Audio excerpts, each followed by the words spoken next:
The White House is officially a hostile work environment. Why? Well, because there's more and more stories like this. The president's dogs keep attacking the Secret Service people, including yet another incident today where President Biden's dog Commander bit another U.S. Secret Service agent. Seriously, we're going to go into what these dogs have done and what happened in all these incidents in a moment. But ask yourself this.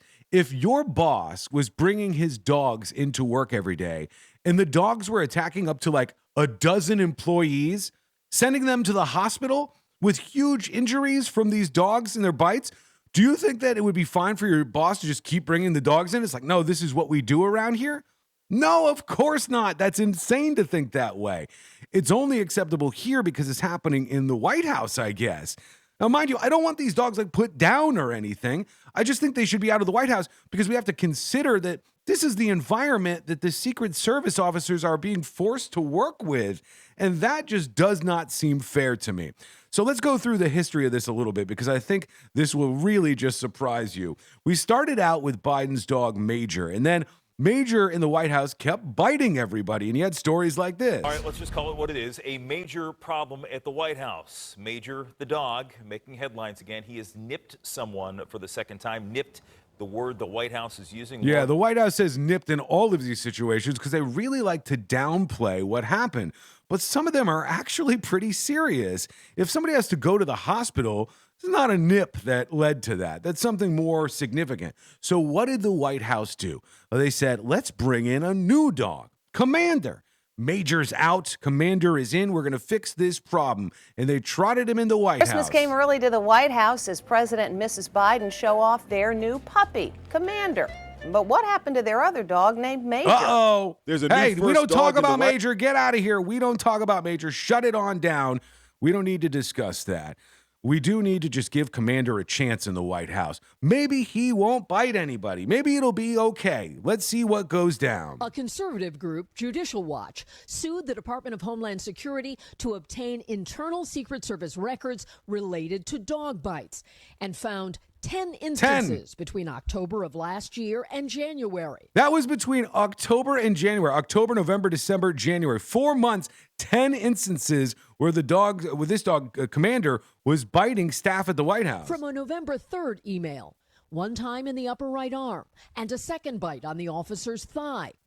The White House medical unit made the decision to have the officer transported to the hospital. Oh, how nice.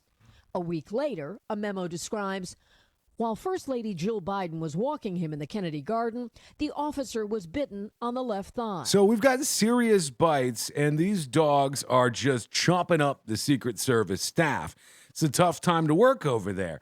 In fact, here's the documents they're talking about where they reveal the 10 attacks. Now we're up to, I think, a dozen. I think we're up to a dozen or so. But they said one officer was bitten 2 times. This officer said Commander came down the stairs and walked toward the officer. He was sitting with his arms crossed. The dog started to get out of control and bit this particular officer. He had to shield himself from another attack. And on it goes. These are all these different attacks from Commander and Major in the White House. And the dog just gets to stick around. And here's Major's Wikipedia page. These are insane to me. All right, incidents. First things first, on November 28th, 2020, then President-elect Biden fractured his foot while playing with Major. So he even got the president himself. Biden said in an interview, Major was waiting to play after the president-elect emerged from a shower. I'm joking, running after him, and I grabbed his tail. And what happened was that he slid on a throw rug, and I tripped on the rug he slid on. So I'm assuming a naked Biden, fresh out the shower, is just sliding like risky business across his place and falling on the ground at 1,000,000 years old. So bad ideas there.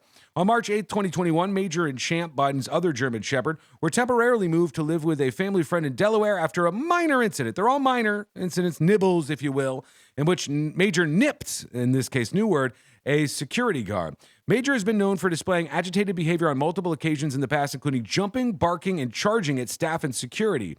Joe Biden noted in an interview the bite didn't penetrate the skin. Again, downplaying. It's not that bad. Only about a dozen of these Secret Service guys have been bit by the dogs. It's okay. They returned to the White House on March 24th after Major received some training, including training on how to live with a future cat. That didn't work out well because on March 30th, Major was involved in a second biting incident at the White House, having bitten a National Park Service employee during a walk. They're walking the president's dog, and they're getting bit in return for it. As for Commander, he's way worse. He's a bad dog, or maybe he just doesn't need to be at the White House.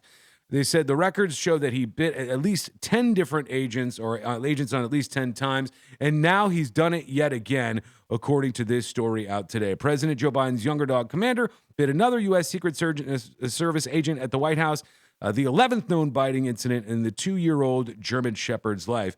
Even the cat Willow couldn't be spared from all this chaos. They were worried about the dogs attacking Willow as well. And who knows if Willow is safe these days in that White House.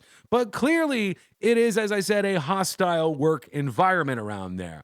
What do you think about this? With 11 incidents, I guess, officially, they still keep these dogs, or at least the commander, in the White House. And how many more do we have to have before they go, maybe this isn't the place for them?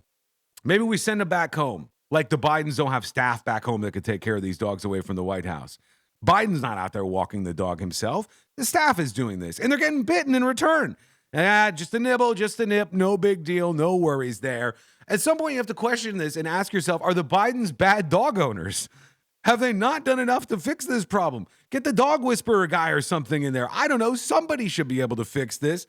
What do you think about this? Can you ever imagine this happening in any other workplace where the boss's dogs bite everybody consistent all the time? They get bit by this dog, and he goes, don't worry, just a nibble, just a nip. Let me know what you think in the comments below.